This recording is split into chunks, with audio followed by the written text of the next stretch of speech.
Full Contact. In association with Mitsubishi Motors, drive your ambition. Hello and welcome to Brian Moore's Full Contact in association with the Telegraph and Mitsubishi Motors. I think it's only right that we should start this podcast by sending our deepest condolences to those people who lost their lives due to Typhoon Hagibis, and our thoughts and prayers are with their relative, family and friends. It was a devastating week in many ways. Pitch cancellations, inspections, but we now know the quarter-finalists for the 2019 Rugby World Cup. Japan versus Scotland was billed as the biggest game in the tournament so far, and it didn't disappoint. The hosts proved that they are among the best teams in the world, with another breathtaking display of running rugby, and have set themselves up a quarter-final against their old rivals, South Africa, who they famously beat in the Miracle of Brighton in 2015. As for Scotland, they're heading home early from this year's tournament, and questions are starting to be asked of the head coach Gregor Townsend. We'll be speaking to the former Scotland and Lions fly-half Craig Chalmers about what the future holds for Townsend following their exit from this tournament. Ireland have joined Japan, making it out of Pool A, and their reward, so to speak, is a quarter-final against New Zealand. The former second row, Mike McCarthy, will discuss whether Joe Schmidt can get a third win over New Zealand before stepping down at the end of the tournament. And Wales will take on France in their quarter-final after an unconvincing win over Uruguay. Friend of the show and the former Ospreys coach, Sean Holley, is in Japan, and he will tell us how the mood is in the Welsh camp. Finally, England will take on Australia after having the weekend off. Will this help or hinder Eddie Jones' side? We'll be discussing that and all our other topics with the England World Cup winner and my studio co-host today, Maggie Alphonsi. Hello, Maggie. Hello.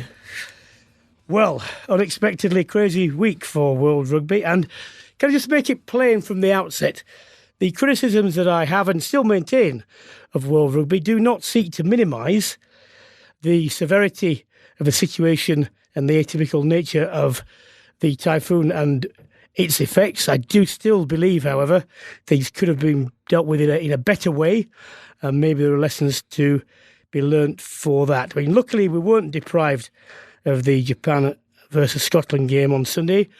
What did you make of the situation overall? I guess to first start off with, I want to send my sympathies and my thoughts to everyone who's been affected by the typhoon. I think the realisation is that there's more to life than is just one rugby match, or two rugby matches. So I think the call to cancel the games was spot on by World Rugby and the Japan Organising Committee. I do think as well there would have been contingency plans put in place prior to this tournament. Brian, going into any tournament, the organisation, the governing body would have done a lot of talks about what may happen if a typhoon hits us and what do we need to do. I think it's important to also highlight the fact that this was the biggest typhoon they've ever had hit the country, in 61 years, and the scale of it was huge. So I guess a lot of people are saying, could they have moved the venue? I mean, I also said it as well. I was like, wasn't there a contingency plan to possibly move the venue should this typhoon hit? Because obviously we saw the Ireland Samoa game get played. And the Wales-Uruguay game. Wales-Uruguay, yeah. So, there's definitely that discussion that it could have been moved or played behind closed doors. I understand there's logistics behind moving a load of fans and moving teams and players as well. At the same time, if we look at those games, it didn't necessarily affect the outcome in terms of who went through. The sad thing is that teams like Italy didn't, their players couldn't end on the way that they wanted to. So Sergio Price, how incredibly sad is that he's potentially ended his international career not finishing on a game like that. Same with the Namibians and the Canadians as well. So I think the way it's been handled, first, I think the games had to be cancelled. I do wish that they had been moved to a different venue, but at the same time, do you know what? Life is key. And it is, but I just make a couple of points on what you made. Once World Rugby said the games are cancelled, then to me, when everyone else was saying, well, certain parts of the country aren't affected and there was a possibility for at least 3 or 4 days of people travelling freely, which they did, then it denied the chance for people to even try. And it gave the impression, albeit that it might well have just been an impression, that every stone, so to speak, was not being turned to try and get these games on. If it said, right, we're postponing them, it may well have turned out that the result would have been in the end the same, that they were cancelled. But once you say they're cancelled before then you've painted yourself into a corner and nothing else seems to be have been done. And also, if you don't release the details of the contingency plans and say, look, yeah, we did look at the possibility of moving games, playing them back to back, at venues which we know were going to be unaffected up to 3 or 4 days out, then that also gives the impression that you haven't done everything you could, which, if it was the case that they did consider those, was unfortunate, because people then jump to the conclusion and say, well, if you won't tell us what these contingency plans were, how do we know that you tried everything you could to do this? Now, they may well have done that. It's just that the impression given is not one which they would want, I think, in retrospect, to have given, and not one which maybe they didn't deserve that. Maybe they did do that. But the suspicion does remain when you start to get other people chipping in. And I was criticised. World Rugby officially denied this, but I did speak to several people from the SRU and World Rugby board members who said something different, who said that New Zealand, which they are quite right within their purview to take this stance, and had I been in their position, I would probably have done the same and said, look, we're not playing with a short term now. I'm sorry, it's not our fault, which is a fair point. But when you give a vacuum in terms of the information given, and you don't give as full and frank disclosure as is possible, then you allow these things to go. So I'm put it no higher than that. I think there were mistakes made. Having said that, to me, it was absolutely vital, and thank goodness, this, irrespective of the lives claimed, and I'm not seeking to minimise those, we have to give real credit to the Japanese people for the resilience they showed in getting these games on, to the Japanese Rugby Union, who will have been involved in this, and indeed to World Rugby for their part, such as it was in doing that. And I genuinely believe that this was a tournament saver in terms of credibility, because had it not gone ahead, had it been possible to play, which obviously it was, if you'd had that game cancelled in advance and then it had turned out on the day, well, the conditions were suitable, people, and not just Scottish people would have gone crazy, because a lot of people were still saying beforehand, if this doesn't take place, and this tournament, not that it's turned out to be a joke, but the credibility would have, to me, been seriously undermined for reasons which were possibly avoidable. Having said that, it went ahead.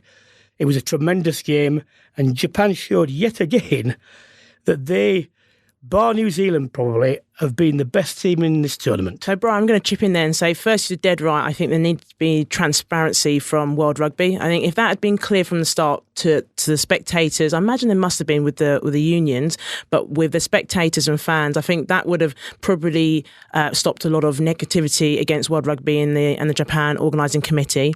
And then to answer your other point around the game had to go ahead, I think the game had to go ahead definitely for the reputation of the tournament, but also for, effectively, Rugby World Cup is a tester event for the Olympics in 2020. Mm-hmm. So if that hadn't gone ahead, the world would have been looking at Japan and how they managed to deal with hosting and would have criticised them for that. So the fact that the game went ahead and it was a fantastic game highlights the fact that Japan as a country and Tokyo as a city are able to deal with any challenges and can still get, I guess, entertainment still going ahead. So I think that game had more than just about the Rugby World Cup. It actually really has made Japan look more credible for the Olympics in 2020.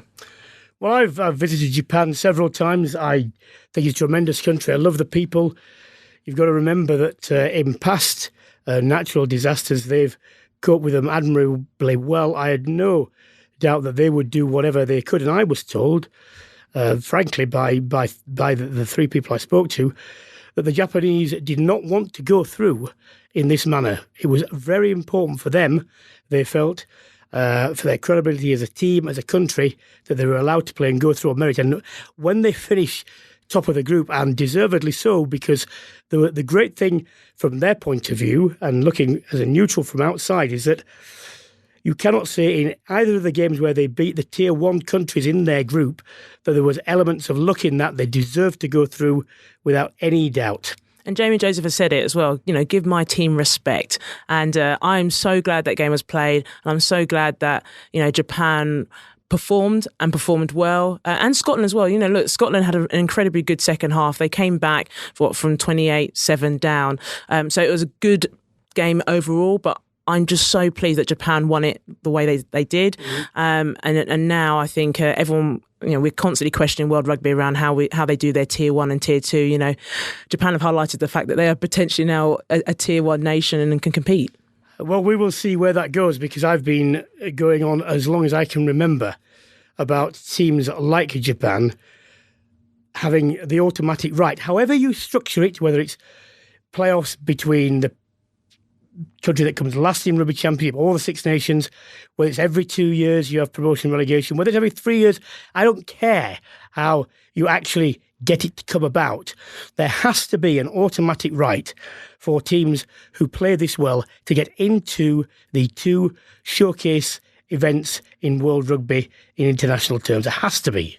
Oh, I agree. I mean, teams like Fiji, they currently play in the Pacific Nations Cup, and I think they've dominated it over the last few years. And Japan, I think, and Canada and USA joined them in the tournament this year, and Japan went and won it. So you're dead right. I do believe that teams who perform really well, like Fiji, you do think to yourself, if Fiji had more regular top competition, they may have done even better in this World Cup, and that they had some more time together going into the tournament. But we do want to see teams like that really push on now, and there's going to be a lot of discussion around World Rugby about what they do to support them.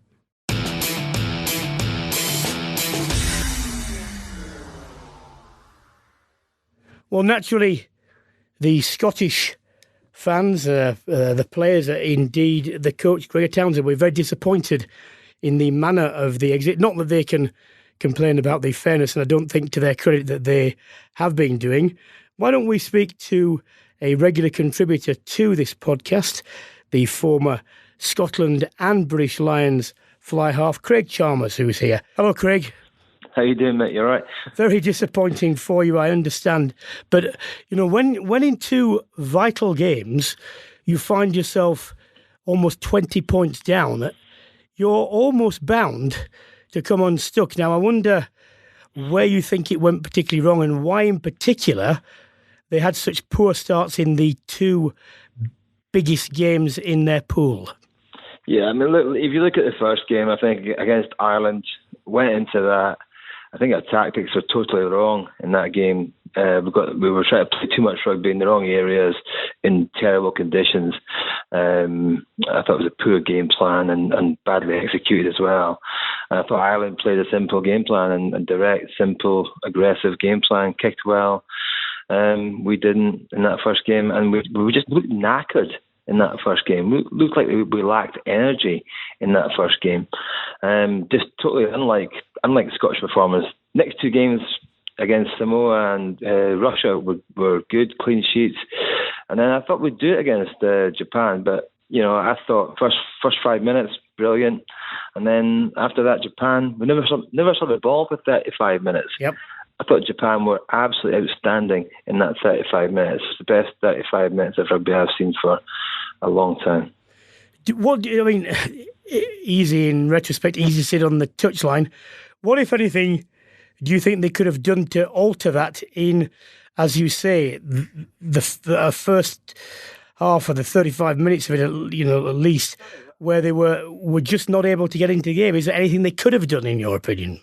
We lost the first kick-off, a little smart kick-off. We lost that one, but we defended really well. Then we got the ball and we scored a try. We were 7 points up.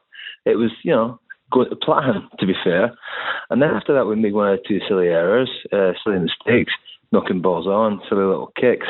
And we never saw the ball again. And Japan, you just got to take your hats off to Japan and say, listen, I don't think many teams in the world could have coped with what Japan threw at Scotland in that 35 minutes. The accuracy of the passing, the precision of everything that they did at the breakdown, the speed of the ball from the breakdown. Little scrum half, I can't remember his name, but he was getting the ball away so quick. They were playing on the gain line. They were asking questions all over the park, and they do it with such passion and such vigour. It was hard to. We were very narrow in defence, and we got caught out. And if the All Blacks had scored those tries that the Japan scored yesterday, everyone would be saying how brilliant, and they were absolutely outstanding. Listen, I thought Scotland played pretty well second half at times and came back into it, but I think the fact that they had to tackle so much in that first half, just the last 15 minutes, they were done, and the best team won, and we can have no complaints. We've got to go home, lick our wounds. One or two players will retire, I think. They'll step back from the international game, and there's some good young players coming through, and I think Gregor will still be there for the foreseeable future anyway. Hey Craig, it's Maggie here. Hi Maggie. Just to go off that last bit you just said there around Gregor Townsend, obviously questions are going to be asked about him. He's been in charge of Scotland over 22 games, won 11 games, lost 10, I think drawn 1. So I guess, do you think there should be time for a change? No, not at all. I don't think it should be time for change at all. I think there's going to be time for maybe re-look at how they're playing the game. I know they want to play the fastest game in the world and the offloading game, but I think somebody else has just taken over that mantle. I think Japan are playing that game. I think we've got to be able to play more than one way, and we've got to just maybe adjust certain things in certain areas. Consistency is a massive issue for us. We play very well at home. We can't win away from home. We play a little bit too loosely at times. We've got to be able to adapt to situations, conditions, and play accordingly. Why, where, when on the park are you doing certain things? And I think one or two of our players aren't quite getting that at the moment, and that's part of our downfall. But I've got every faith in Greg. I know Gregor very well. I mean, he played with him and against him over the years. But I think he's the right guy for the job. Him and his coaching staff, and I think the Six Nations next year is going to be a huge tournament for him. If it doesn't happen, then there will be serious questions asked. But I think we'll stick with what we've got. One or two players step down from the international game after this World Cup, and then we go with the youngsters and look forward to some good results in the Six Nations. Well, Craig, that hits a point which I wanted to raise with you. Going into the tournament, there were many players who came back from injury, some very established players. If you'd predicted the likely team to play the final pool game, you wouldn't necessarily have come up with an all-new back row, or McNally, who was made captain, you'd be on the bench and so on. So I think quite a few people, myself included, were wondering whether the forward planning was a bit left to chance when you see players who seemingly just came into contention in the middle of the World Cup rather than a more settled squad or playing starting 23 and style. It gives the impression, in retrospect, which is always easy, that a bit of this was made up on the hoof. Maybe a little bit. I think maybe they hoped that John Barclay wasn't. I don't think he was up to speed. He hadn't played enough matches, didn't have enough rugby under his belt. I think you've got Magnus Bradbury came in. He wasn't even selected to start off with. Jamie Ritchie had a little injury. Hamish Watson, losing Hamish Watson was a big blow for Scotland as well. You've got to remember that. But I think midfield wasn't quite right. I think it's an area of our team. We've got a lot of centres, but they've all got little flaws in their game that we don't have. Two out-and-out quality centres as a lot of other teams have. So I think that's an issue for us. the back three Seymour wasn't performing particularly well. An experienced player, Darcy Graham came in and looked great in a couple of games, but it looked a little bit naive at times yesterday. And two of our best players, Hogan at fullback and Finn Russell, didn't maybe perform to the heights that we expected them to do so. So, a lot of big game experienced players didn't turn up, and I think it's time for these young guys to get a chance. I think Laidlaw, obviously, he's been a great servant to Scotland, but I think it's time for young George Horn and Ali Price to get a shot of a regular start at scrum half and show what they can do. But lots of questions to be answered. I mean, listen, England were in this position 4 years ago, and look where they've got to now. So teams adapt, they adjust, and they get it sorted out. And I'm sure Scotland will be exactly the same. You really just talked about Stuart Hogg there. I mean, look, I think I've read something about him talking about post the game and saying it's going to eat away at his mind for the next 4 years. And you talk about experienced players stepping up. Do you think Stuart Hogg in particular? He's one player you always expect to perform for Scotland, and during the World Cup in particular. Do you think players like him in particular could have done a bit more to take more ownership? I guess. Well, yeah. I mean, I think I know what you're saying, Maggie. I think he's we did get some good front football at times, but I mean, we've got a lot of big loopy passes going out to his direction. He's not getting much space and time. I think Stuart moving away to Exeter is going to be a good move for him. I think the change of venue, change of culture, will be good for him, and I think he'll be good for Exeter. I think his game will improve as well. So I think he's been disappointing. I think he'll be disappointed, but you can't let it eat away at you. That's the one thing you can't do. You've got to try and park it somewhere and get on with it, and look where the how can you get better? How can the team get better? And then move on from there. But you can't let it eat away at you. Like Gavin's kicking 91. Scott, I'm glad you said that. Just a final point to put to you, Scott. It's all very well saying you want to play the fastest game in the world. I understand that, and I understand why it might be to Scotland's strengths. However, parts of the second half, when Scotland looked as though they might, overturn this deficit, occasionally, Russell kicked well. And to me, the international game, the kicking and chasing part of that is never going to be minimal.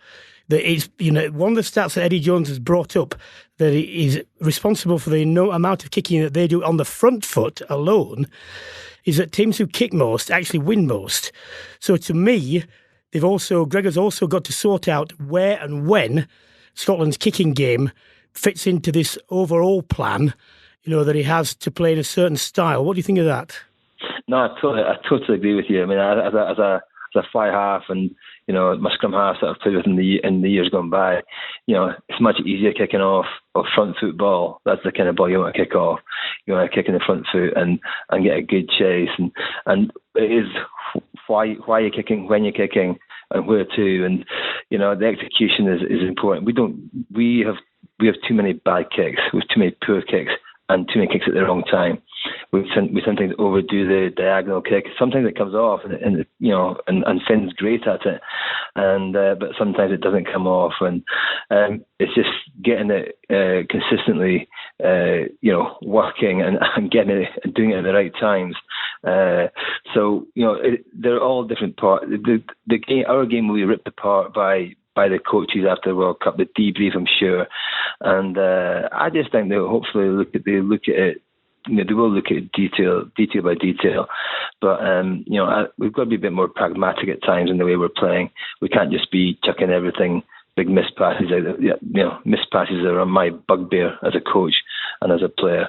They don't achieve anything as far as I'm concerned. And if you watch the Japanese, the slickness of the passes, I don't think they pass the ball any further than 5 meters on the weekend. They're all crisp, nice, sharp passing. Inside, outside shoulders, they ask questions of us all over that back line, our defensive line throughout that whole game, and they were fantastic. And although we didn't play badly, I thought they played okay, but they just were outstanding. And I think they could give a team a shock on Saturday, I think. Well, we will see. Craig, sad to speak to you in these circumstances, but always good in other ones. Cheers, mate. Thank you. No worries, guys. See you later. Maggie, Craig mentioned the way that Japan played. What was particularly interesting to me was the way in which they varied the attack between short side and open side. Far more variety in that than I've seen in a long time with a lot of teams. A lot of teams as a penchant for going the same way, trying to stretch the field, then come back and see where the mismatches are.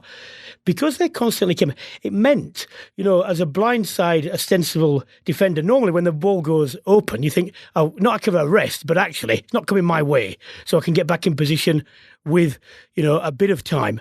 Because they constantly switch back, nobody on either side of the ruck, pillars, guards, bodyguards, or even wider players, got a chance to rest at all.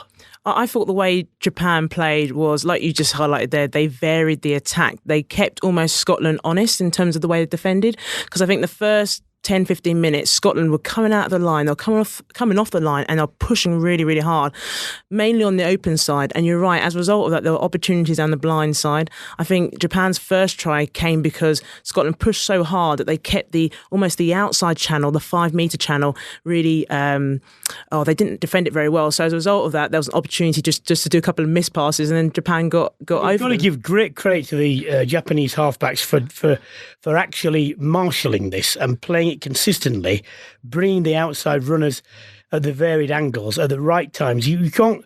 To me, they deserve an immense. There's no praise that's high enough for this particular game as to how they actually run it. Isn't it funny how growing up, I think I was always taught to play like the Kiwis, play like the New Zealanders, do the basics really well. And now I feel like we're going to start talking about play like the Japanese and vary your attack and actually manipulate the defence to create those opportunities. And everything that Japan did yesterday was spot on. Especially, I thought their defence was brilliant. And you come back to the point that I've been making. It just shows you do not have to have, for want of a better phrase, and I know this is a bit of a stereotype, Big Island boshing, to be effective. Still, first man round the legs, brought down behind the gain line, everyone else in on top, pair of hands in. Even though the vast majority of times you don't win it, it slows the game down. It commits attackers who have to get you out of there. And, it was an important win in so many ways, and that their progress in this tournament is a beacon for players like me, not necessarily you, in the women's game, who are disadvantaged size-wise. It does show that with correct application, mastery of the basic skills, and above all decision-making, that you can still play really effectively even against the best sides. Oh, definitely. And hats off to first Eddie Jones, because obviously he had them first, and then, Jamie Joseph has done a brilliant job with Japan. But the way they tackle, I have to say, when I've worked with kids, I always say to them, now, make sure you watch what the Japanese do. They go really low. They make an impact when they make their first initial hit. They're very disciplined as well when they're in defence. They did give away some penalties, yeah, but I still think they're very structured. And I think they made 11 turnovers against Scotland in their own half. That is a huge effort to do that on their try line in particular. So I think Japan are going to go, hopefully will go far. Even if they lose to South Africa, I think they've definitely, lit up the tournament and lit up the way Rugby World Cup should be hosted. Full Contact, in association with Mitsubishi Motors. Everyone's ambitions are different. You can climb to the top, or you could take on uphill battles of a different kind. You can explore for hundreds of miles, or you could begin a bigger journey.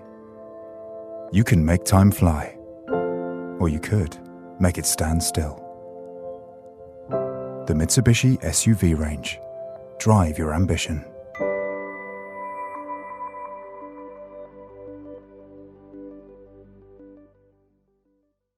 Well, just before we move on to Ireland, I'll make a special mention to the Canadian rugby team, who took to the streets to help with the chaos caused by the typhoon once their pool game with Namibia was cancelled. What a tremendous gesture.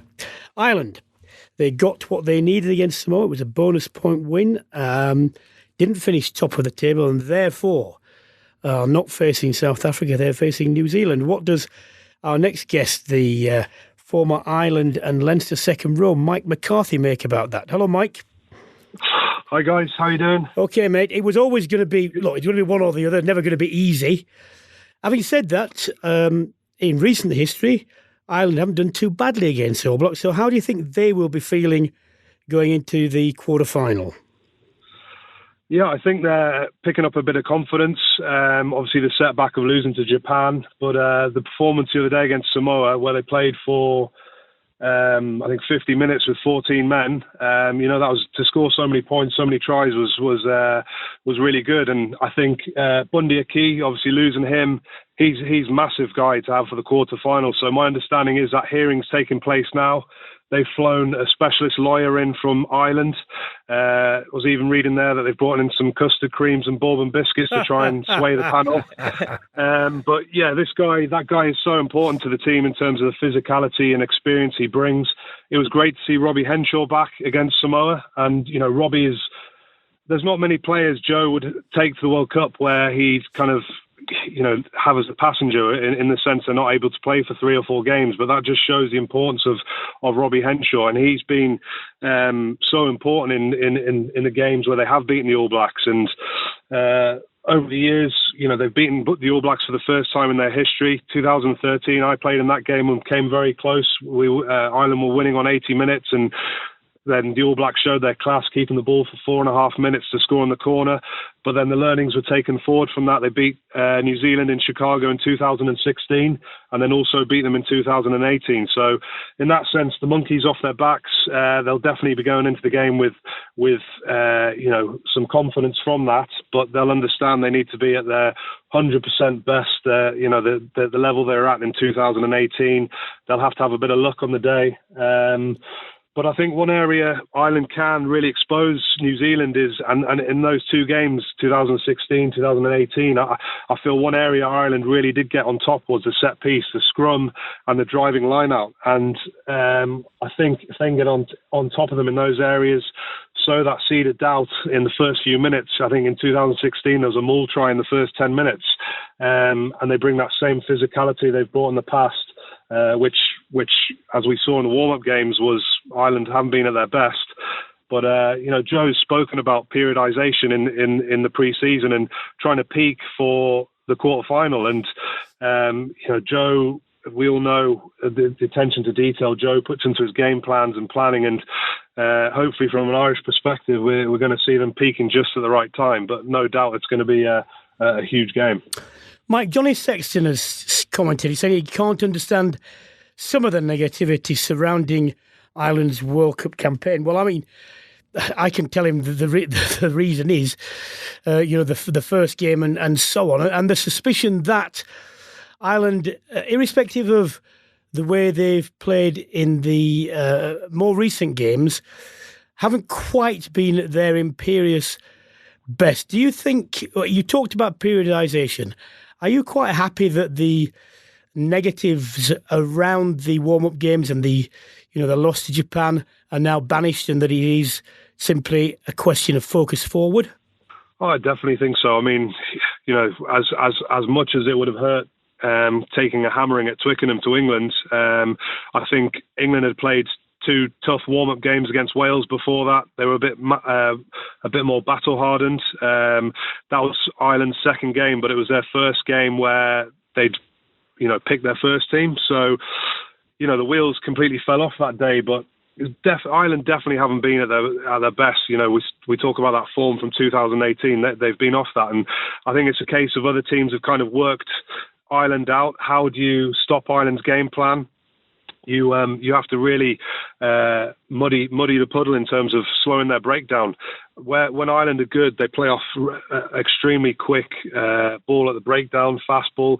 They keep the ball for long periods of time. They go into a very high number of phases, and that tires out the opposition. They either tie and give a penalty away, or there's a chink in the defence and creates an opportunity. So for Ireland, they haven't been getting as quick ruck ball as they have had in 2018, and also they haven't been getting to as many high number phases. So I think we're seeing an improvement as the World Cup goes on. That Samoa game for one, obviously Samoa and New Zealand completely different class of opposition, but I fully believe there's going to be a good performance from Ireland in the quarterfinal. And as you said, there is a lot of pressure in Ireland on the team. When Joe came in, Ireland were 8th. He got them to number 1. I mentioned before the success they've had, beating the All Blacks twice, a series win on Australia, beating South Africa away from home for the first time, the Triple Crown. It's just put a massive weight and expectation on the team. And they were off in last year's Six Nations. They have been off during the warm-up games, but I'm expecting a big performance now for the quarter-final. Hi Mike, Maggie here. Hi Maggie. You just touched on about some of the strengths that Ireland have done over the World Cup, the set pieces, the way they've carried the ball.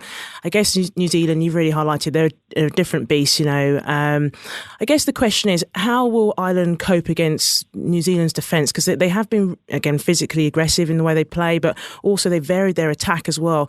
What do you think, Ireland need to do to break down the defence and also break down the way that they play? Because obviously, Mo'unga, he's got very good with regards to his kicking game, and obviously Barrett playing at 15 likes to mix it up. What do you think Ireland need to do to break that down? Well, I think, getting a good start is part of it. I mentioned that Chicago game where they scored a maul try. I think they need to be, in terms of set piece, they need to get that foundation. They need to be completely on top at scrum, maul attack, maul defence, and sow that seed of doubt. And they need to get back to what they're good at, which is, we mentioned Six Nations last year against England and Wales. Ireland were physically dominated, and we're not used to seeing a 2018 Irish team physically dominated. And they need to be winning the collisions, winning the momentum when they're carrying, winning those inches in defence and attack. And the set piece is so important. And then also, I mentioned that guy, Robbie Henshaw. He'll bring a huge amount of physicality, and Bundy a key as well. So I think if Ireland start the game well, get on top on those key areas, and then we all know what New Zealand are like off turnover ball. I remember watching that first game of the World Cup, South Africa versus New Zealand, and it seemed to me South Africa were completely on top for, I think, the first 20, 30, maybe even the first 40. And, I don't think New Zealand were at their best. And then, we just know they come through at some point and can turn it on when they need to. And, you just can't clock off mentally for 85 minutes against New Zealand, because how dangerous they are off that kind of loose ball. So defence clearly has to be top notch. Working on the inside, keep no disconnect in defence. They just repeatedly have to keep going to the well and fronting up physically, I think. But from a New Zealand perspective, we mentioned Robbie Henshaw for Ireland. It's for New Zealand. It's good for them to see Brodie Retallick back. I know they would have liked to have had some more game time from in that last game, which was cancelled. But I think he's massive for that New Zealand team in terms of his leadership qualities and the engine and the work rate he gets through. We keep mentioning it, but that 2016 game, Brodie Retallick wasn't playing, and I think their line-out kind of malfunctioned without Brodie Retallick. So it's massive for them to have him back as well. Well, Mike, the measure is this: 9 minutes possession in the first half against South Africa, went in 17-3 up. So that's, how specific and how accurate you have to be against them. But the great thing is that not without hope at all. Thanks very much for joining us. We will shortly see. Thank you, mate. Thanks very much. Cheers. Bye-bye.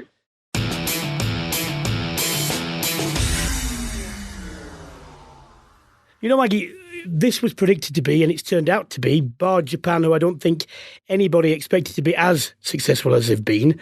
But you've got a set of quarterfinals, all of which are at least open. Some, are more open than others. You can't deny that. But I can't remember another World Cup where you've had 4 fixtures that have been like this, there's always been at least 1 or 2 where you thought, actually, there's no real chance of an upset occurring. That's not the case this time. No, it's absolutely brilliant. Great, isn't it? Yeah, I mean, I don't know about you, Brian, but I have to say, normally when you look at the pool stages in any tournament, it starts off quite slow, and then the last games are at the best of the pool at the end of the pool, and I think it's been brilliant. You can't take your eyes off the tournament because every game has been exciting, and the fact that we've got to the quarterfinals, we said that it was going to be an open World Cup because there's lots of good teams who are performing really well. But the quarterfinals does highlight the fact that, who would have thought, especially at the moment, that we would have seen Japan in that quarterfinals, Certainly as group winners. None of us really probably deep down thought Japan would have fully got through because we thought I thought they might qualify. I didn't expect them to be group winners. I thought they would have definitely done well. I actually thought Fiji was going to do well. I had my bets on them doing pretty good. But I think what's really pleasing is that the quarterfinals is definitely open. When you look at the England-Australia game, that's going to be a... Well, tell you what, why do we move on to that? Because, one of the at least alleged benefits of games being cancelled has been said to be the fact that teams like England, like New Zealand, like France have had an extra week to prepare. They will be able to sort out any injury problems that they've got. But in England's case, what should have been a really difficult test against Argentina turned out to be not the case, not least, it's not their fault, but, an Argentinian getting himself sent off in 18 minutes, effectively ended that as a competition. England put them away very well. I believe it would have been better for them. The thing is this, actually, I don't think Eddie Jones or the French coach Galtier would have played their first teams in this game anyway, actually. And you mean speaking about England they've got the maximum points. They've been averaging 6 tries a game, and yet there's still a feeling amongst fans, for justifiable reasons, that they've been not overwhelming. Ben Young suggested in the build-up England have got a few tricks up their sleeve. What do you think he means by that? Moves, combinations, or what, or both? I guess I think it's probably a bit of both. I know based on a World Cup, our experience has always been the fact that you have to kind of, in a way, leave something to spare to the very end, just in case, because as we all know, in any tournament environment, everyone is watching you and everyone's analysing you to the very nth degree of detail. So get away with things once. It's true. And that's why I'm actually, when you think about Japan, and obviously they're going to come up against South Africa now, we've all been watching how Japan play, and South Africa have done so much detail on them. And if anything, what have Japan got next to play against Africa, which is going to make them a little bit different and potentially, be unpredictable against South Africa. But for England, I think they probably have got bits to spare. I mean, look, we still haven't seen the best of England. We all know that. I mean, they played against Argentina, like you said, against 14 players, didn't get tested.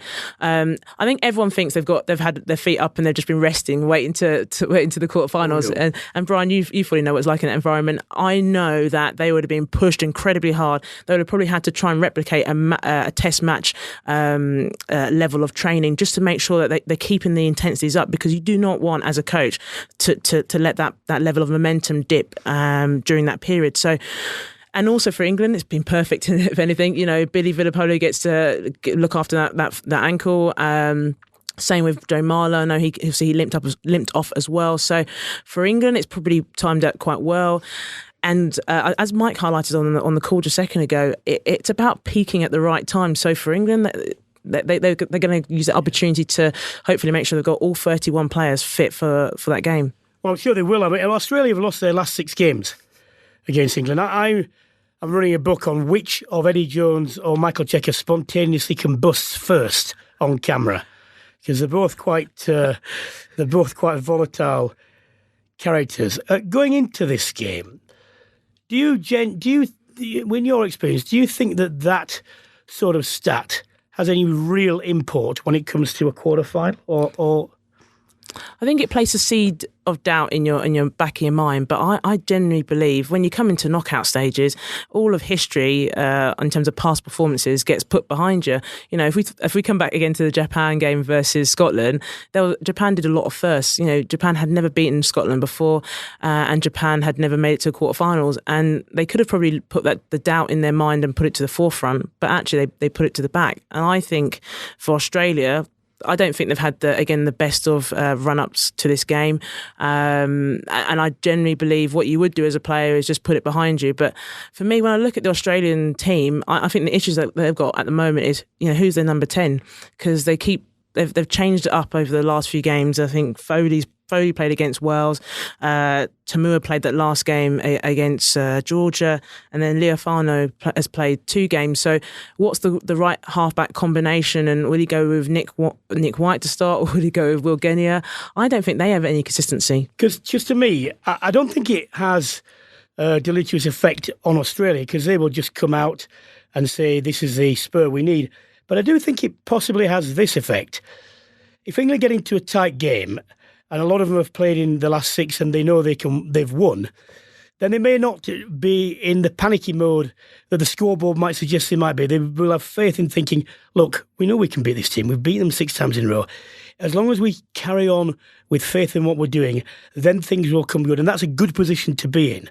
So, that's a possible consequence of that for England and not Australia. But it goes, I put it no higher than that.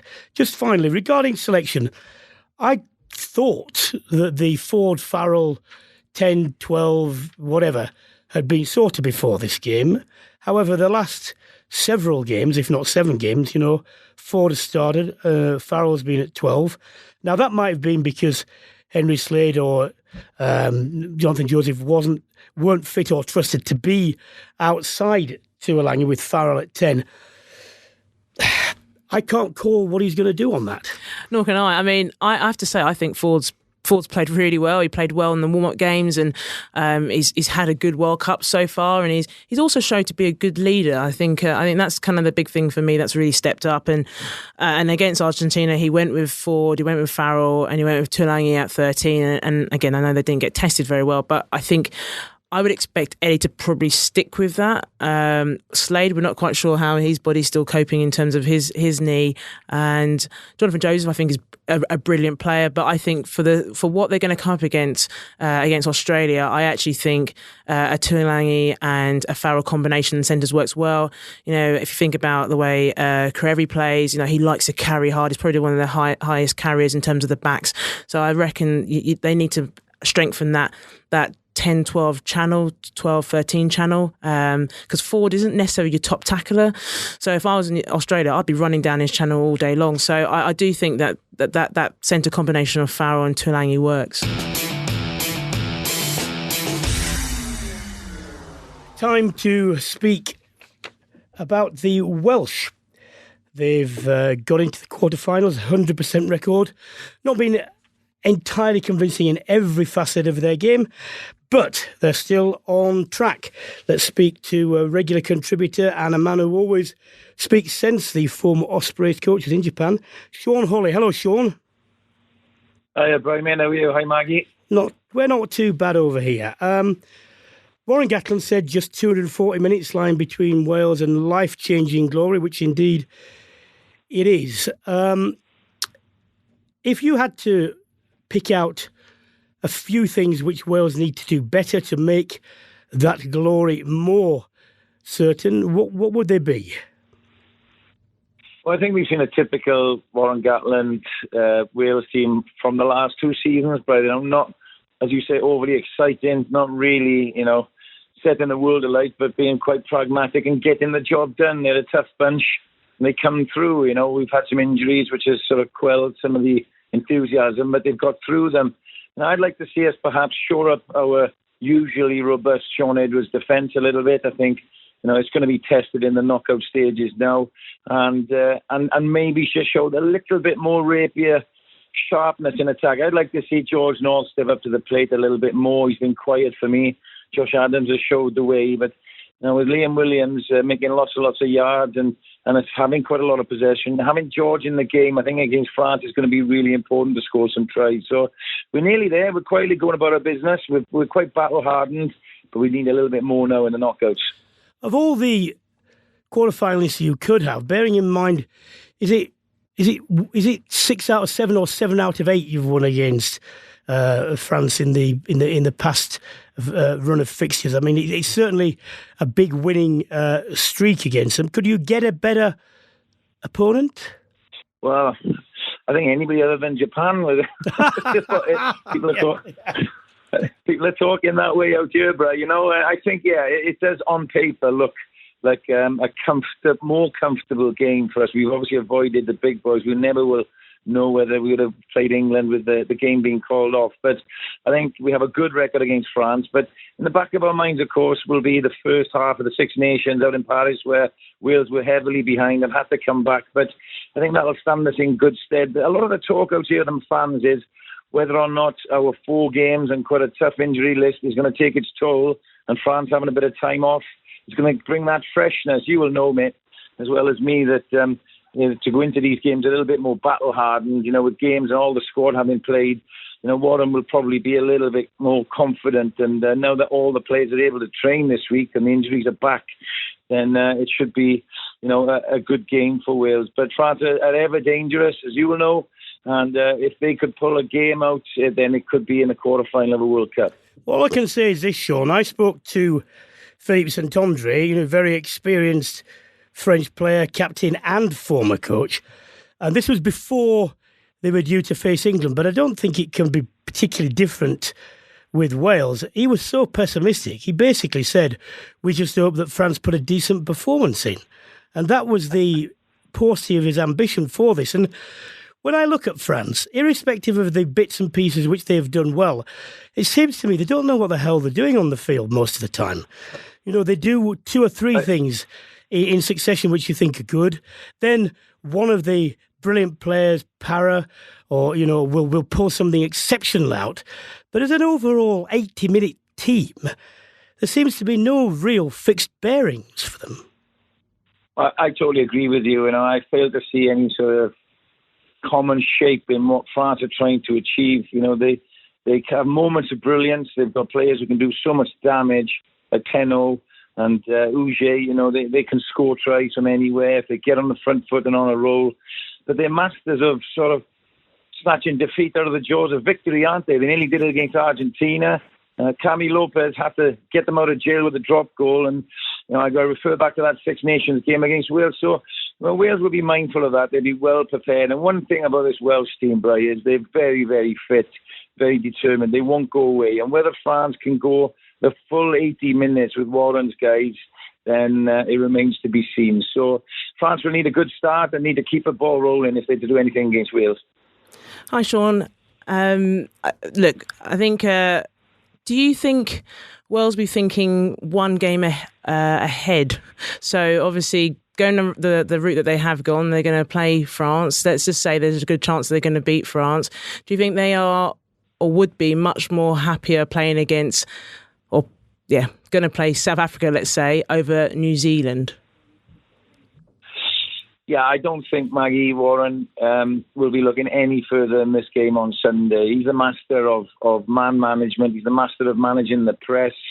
All the talk in amongst the fans here is, before the game was called off, will it be France? Will it be England? And all that sort of chat. But he will, trust me, having worked with Warren, just look one game at a time. He'll keep all the players' feet on the ground. They won't know whether or not they'll be selected early in the week. He'll make training challenging. Although not many of those guys put their hand up really against Uruguay other than Lee Halfpenny. So I think he'll just be focused on France to get the job done. And then he's the master of game week. Whether that's then South Africa or Japan, and they're both going to be tough opponents if Wales get through. I think quietly, as a Kiwi, he will perhaps have a wry smile that he'd be avoiding the All Blacks, because I don't think anybody really wants to play the All Blacks unless it's in the final. So, I take your point, but, knowing Warren as I do and the rest of the coaching staff, it'll all be about France, and then they'll dust themselves down and refocus for the next one. I guess another question I want to ask you is, how impressed have you been with Josh Adams, he's had he's almost a villain against Fiji, and then all of a sudden goes ahead and scores, 2 tries, and then he scored again, obviously, against Uruguay. 5 tries this tournament? Have you been impressed with how he's gone into this tournament, considering, the season that he's had so far? Yeah, I have been told he's been one of the finds of the last season and a half for Wales, Maggie. And again, a lot of credit has to go to Warren Gatland, because Warren does back his guys if they are performing. And of course, Lee Halfpenny, you've got this British Lion who's on the bench or in the reserves, if you like. He's moved Liam Williams around back to 15 to accommodate Josh Adams, and the guy just keeps scoring tries. I love his durability. I love the fact that he keeps coming and coming. He's not one of these flash players, but he gets on with it. He gets over the line. And to think he had a dead leg, he was strapped up for the game yesterday and just came out and tried his hardest, got over the line again, speaks volumes for him. He's a good lad. And he's a typical Warren Gatland style player. So we're really chuffed to have Josh in the ranks. Well, if it's anything, it doesn't mean anything at all, frankly. But if I had to put money on this and I was a betting man, I would put money on Wales getting to the final now. I hope that hasn't cursed it. But Sean, I'm sure you're having a great time in Japan. I'm sure that you, like us, want to extend your sympathies to the people who have unfortunately lost people. But we continue, and it's from a Welsh point of view, there's every reason to be confident, I'm sure. Thanks very much for speaking to us, mate. Okay, mate. Absolute pleasure. All the best. Take care. Maggie, let's round this off now. You're here with the Tyrrell's Premier 15s, and this is the final year of the RFU's 3-year, £2.4 million investment in the tournament. Have you heard whether this is going to be funded like for like going forward? Does it depend on getting a headline sponsor or what? Do you know? I don't know all the in and out details. I am a member of the RFU Council, so obviously there's lots of discussions going ahead now talking about the future of the tournament. But to my knowledge, there's a significant amount of support for it. It's the last 3 years have been was going into third year, has been a success. We've seen the competition of the players improve. The games are significantly tougher. The scores are getting a little bit closer, other than a few odd scores.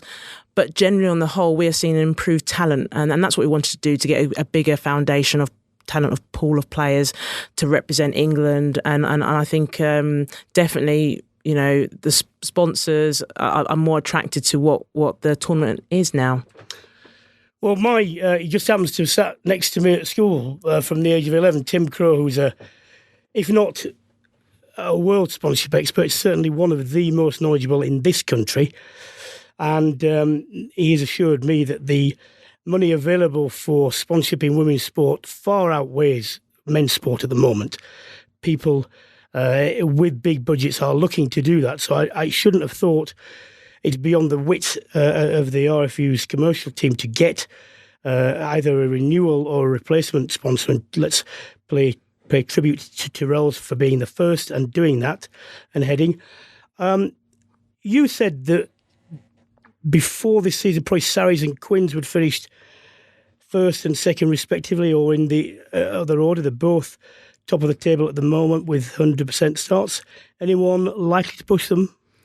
If I'm honest, at one stage I probably did think Loughborough would have pushed them a bit more, and Loughborough so far they've only won 2 games, so it's been a bit of a slow start for them. And I have to say well done to Bristol, who I guess an outsider you wouldn't think would have probably beaten Loughborough and have done so, and well done to them. So I think the teams that will probably push Harlequins and Saracens are, Wasps, that they're currently sitting third behind, have won 3 games, and Gloucester Hartpury as well have been pretty impressive with their 3 wins. I think it's going to be quite interesting when Loughborough play Wasps this weekend, and that's going to be a tough match. Loughborough again have got some good players, the Scarretts of the world, play for them, and Katie Daly-McLean as well, and Sarah Hunter. So I generally think that's going to be a telling point to see how Wasps fare against Loughborough, and whether Wasps still have the strength that they had last season. They've lost key players like Rochelle Clarks, and I think she's a key player. She's now gone to Saracens as part of their coaching team. So I generally think that your Wasps, your Gloucester, Hartbury, and still Loughborough and Bristol as well could possibly push them. Is it too soon for the forthcoming women's, it's not Women's World Cup, the World Cup, to expect that the fruits of this particular investment will be fulfilled, or will it take another one? I think we've had a good enough cycle that I do think we will see the efforts of what the investment has done pay off in the next World Cup. So the next World Cup is 2021 in New Zealand. I do think we'll start to see the England squad have more talented players coming through. I do think depth should be better, shouldn't it, at the very least? I think at the moment we've relied quite a lot on some of those senior players, which is great for the last World Cup. But going forward, in 2 years' time, I want to see other players coming through and not just talking about the same players that we have been doing the last few years. So I just hope there's more depth, and because we're going to, you have to compete against New Zealand, who have thrown more money into their setup, and the French are always a team that in the women's game are exciting to watch. So I do think for England, we hope that the next few years the talent pool comes through. Well, when are you going out to Japan? Because you're off soon, aren't you? I go on Wednesday. Yeah. Great. I'm going to put this to you. Very difficult question. Any thoughts on the winner? Has the games thus far changed your mind or not? Do you know what, Brian? I would love to see Japan win the World Cup. That would be my outsider. I really would love to see that, but I'd be brutally honest, I just don't think they're going to get there. At the start of the World Cup, I said New Zealand were going to win it. I said New Zealand, South Africa final. I'm not changing on that one. I still think that's going to be the case. We haven't really seen South Africa or New Zealand be tested other than their one game. And I just think they're going to pick up momentum now. And the way that they play the game is a little bit different. South Africa have their physicality. One of the things that for me with South Africa, they just don't know how to change it up when the game changes up in front of them. So that's going to be their challenge. But I just think I still feel it's going to be a South Africa-New Zealand final with a New Zealand winning it. Well, that's all we have time for this week on Brian Moore's Full Contact with the Telegraph and Mitsubishi Motors. Thank you very much to my co-host Maggie Alphonsi, and as always to all our guests. Enjoy the quarterfinals this week, and make sure you tune in next Monday when we will know the makeup of the 2019 Rugby World Cup semi-finalists. In the meantime, why not subscribe to the podcast to make sure you don't miss an episode during the World Cup and beyond? And whilst you're there, why don't you write a review? But for now, it's goodbye.